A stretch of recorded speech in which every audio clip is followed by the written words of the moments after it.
Tapos na nga ang 12 days ng aming BT o kaya basic training. Kaya eto, hiwa-hiwalay na ang batch 9C. Papakita ko lang yung ibang kaganapan sa aming training. Andyan yung pahayahay habang nagpapahinga. Tapos syempre, hindi mawawala ang kunting kulitan.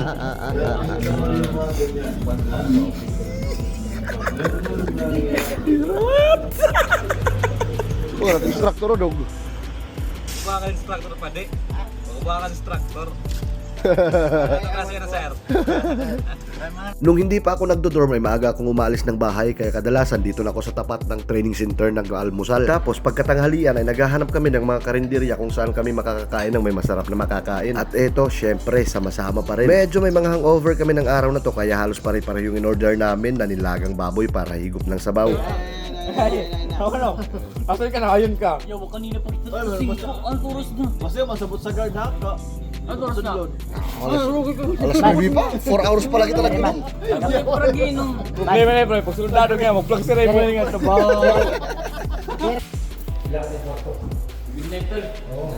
Yun nga ang dahilan kung bakit kami may mga hangover. Tapos eto, pagkagising ng umaga, imbis na mag-almusal ay nanghingi ng sabaw na may higop. Pero syempre, kahit ang over ay magpe-perform pa rin sa aming mga training. May time pa nga na sumama sa akin dito sa lugar namin yung ibang mga classmates ko.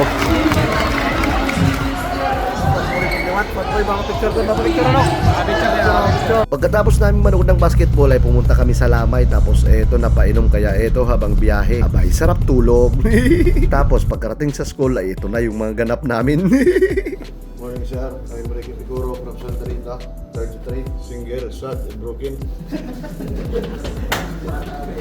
Syempre, hindi mawawala sa atin yung kunting kalokohan para hindi lang boring sa klase. Kinagabihan ay naghanap kami ng makakainan tapos may nakita kami dito na medyo masarap na nagbabarbecue. Tapos heto na naman, imbis na kain lang, bahay na pasyat na naman.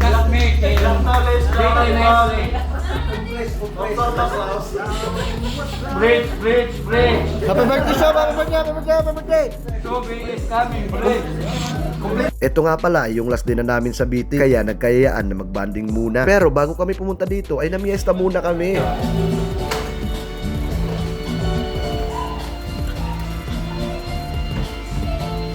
Oh, hibata.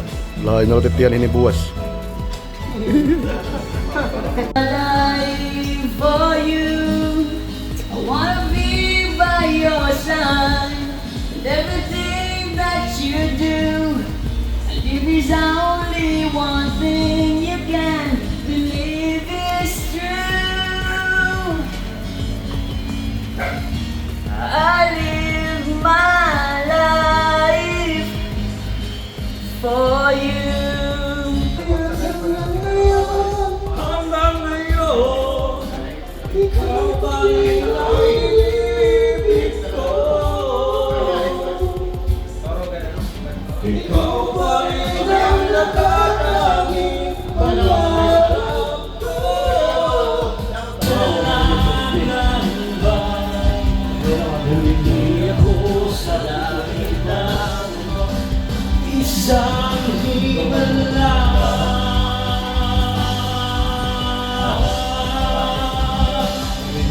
Kung hamunin ang aking mundo, pagkatuloy pa rin. Oo, tuloy pa rin ang awit ng buhay ko. Nagbago man ang hugis ng puso mo. Handa na kung hamunin ang aking mundo, pagkatuloy pa rin. Tapos eto nga, piyesta na nga dito sa amin. Syempre, nagpuntahan din dito yung mga classmates ko.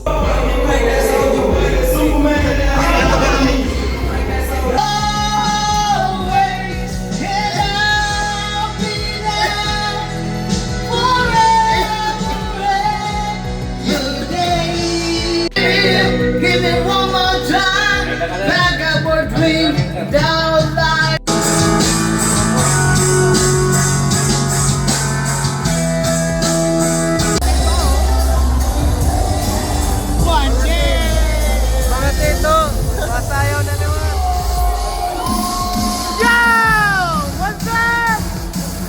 Ayun nga yung nangyari sa loob ng 12 days ng aming BT. Hindi lang puro training. Kulang nga kami ng video tsaka picture dito sa loob ng training center kasi pinagbabawal nila. Napakabilis ng araw, natapos kaagad yung BT namin na 12 days. Pero sa loob ng maikling panahon ay may bagong mga kaibigan na naman tayong nakilala. Sabi ng instructor namin, kami magkakaibigan kami dito ngayon, pero pagdating sa pag-apply sa barko ay kami din magkakukompetensya. Pero sabi ko naman, pwede naman nating ibahin. Normal na kasi talaga yan na magiging magkakukompetensya kami sa oras ng pag-apply para sa barko. Kaya sabi ko, ibahin naman natin yung meaning ng BT. Imbis na basic training, bakit hindi natin gawing barkada magtinabangay? Tulong-tulong sa paghahanap ng mga company na pwedeng ma-applyan lalo na sa mga baguhan. O siya, yun lang muna mga troops. Salamat sa panonood. See you sa next video. Thank you. Have a good one.